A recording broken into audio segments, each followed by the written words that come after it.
अस्सलामुअलैकुम वरहमतुल्लाहि वबरकातुहू। बिस्मिल्लाहिर्रहमानिर्रहीम। मेरे चैनल में तमाम मुसलमानों को खुश आमदीद। आज का जो मेरा मौजू है वो बहुत ही प्यारा मौजू है। आज का मेरा मौजू है जो मुसलमान औरतें अपने घरों में बग़ैर दुपट्टे के रहती हैं, उनके बारे में हदीस मुबारका में है कि मेरे आका सल्लल्लाहु अलैहि वसल्लम क्या फरमाते हैं कि जो औरतें अपने घरों में दुपट्टे उतार कर रहती हैं, फरिश्ते उन पर उस वक़्त तक लानत भेजते रहते हैं जब तक वो दुपट्टा अपने सरों पर नहीं लेती। आजकल की औरतों से अगर पूछ लिया जाए ना भाई घर में दुपट्टा नहीं लेती, तो वो कहती हैं घर में कौन सा गैर महरम होते हैं जो दुपट्टा लें। अल्लाह की बंदियों, ये याद रखो कि अल्लाह ताला हमें हर वक़्त देख रहा है, अल्लाह के रहमत के फरिश्ते हमें हर वक़्त देख रहे हैं। और आका सल्लल्लाहु अलैहि वसल्लम के फरमाते हैं कि जिस घर में जब बेटी पैदा होती है ना, तो उस बेटी के साथ ही 70,000 फरिश्ते भी अल्लाह ताला रहमत के फरिश्तों का नज़ूल भी उस घर में करता है। और जब तक वो लड़की उस घर से रुखसत नहीं हो जाती, तो वो रहमत के फरिश्ते भी उस घर में रहमत बरसाते हैं। लेकिन जब वही बेटी, वही लड़की अपने सरों को दुपट्टों के बगैर रखती हैं, अपने सरों से दुपट्टे सिरकाती हैं, तो वो रहमत के फरिश्ते उनकी तरफ नज़ूल नहीं करते। वो रहमत के फरिश्ते उनकी तरफ कमर करके खड़े हो जाते हैं, यानी पीठ करके उनकी तरफ खड़े हो जाते हैं। रहमत के फरिश्ते उनकी तरफ नजर करम नहीं फरमाते। अल्लाह की बंदियों, अपने सरों पर दुपट्टे रखो, क्योंकि आजकल घरों में जो बेबरकती है, घरों में रिज़्क की बहुत ज़्यादा किल्लत है, कमी है। लोग कहते हैं जी इतना ज़्यादा कमाते हैं लेकिन बरकत नहीं है। तो ये बेबरकती जो है हमारी मुसलमान बहनों की वजह से है कि जो सरों पर दुपट्टा नहीं लेती, कोई भी काम करने से पहले बिस्मिल्लाह शरीफ नहीं पढ़ती, आटा गूंदने से पहले बिस्मिल्लाह नहीं पढ़ती, घर में सफाई झाड़ू देते वक्त बिस्मिल्लाह नहीं पढ़ती।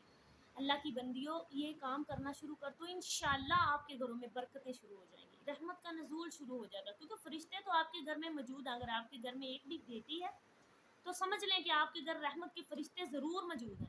लेकिन अगर बरकत नहीं है, आप चाहते हैं कि रहमत क्यों नहीं बरस रही, तो याद रखें कि आपकी वजह से रहमत नहीं बरस रही। आपको एक वाक़या सुना देती हूँ।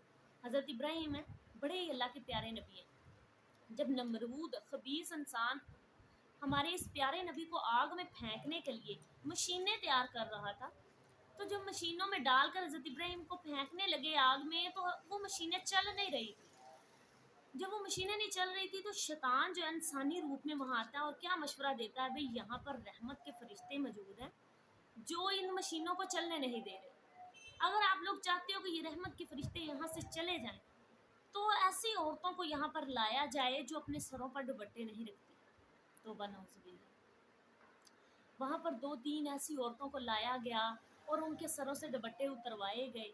नऊज़ुबिल्लाह, जब उनके सरों से दुपट्टे उतरवाए गए तो रहमत के फरिश्ते वहाँ से चले गए, और जब रहमत के फरिश्ते वहाँ से चले गए तो वो मशीन चल गई। हज़रत इब्राहीम को आग में फेंकने के लिए जो मशीन तैयार की थी वो चल पड़ी। इससे हमें क्या सबक मिलता है कि रहमत के फरिश्ते वहाँ नहीं रहते जहाँ पर बेटियों के सरों पर दुपट्टे नहीं होते, जहाँ पर बहनों के सरों पर दुपट्टे नहीं होते। मेरी आपसे बहुत ही गुजारिश है कि मेरे इस चैनल को सब्सक्राइब ज़रूर करते रहा करें। मेरे इस चैनल को सब्सक्राइब कर दें और मेरी वीडियोस को लाइक किया करें, ताकि मेरे आने वाले पैगामात भी आप तक ज़रूर पहुंचते रहें। मेरा मकसद सिर्फ यही है कि मैं आप लोगों को उस बात का इल्म आप तक पहुंचा दूं जिस बात की आपको अभी तक उसका इल्म नहीं हुआ। क्योंकि अगर आप तक वो इल्म मेरा पहुंचाया ना पहुंचेगा, तो फिर मुझे भी इस पढ़े का कोई सवाब नहीं मिलेगा। इसलिए मेरे चैनल को सब्सक्राइब कीजिएगा ताकि मेरे आने वाला पैगाम भी आप तक जल्द से जल्द पहुंच जाए। बहुत शुक्रिया। अल्लाह हाफ़िज़।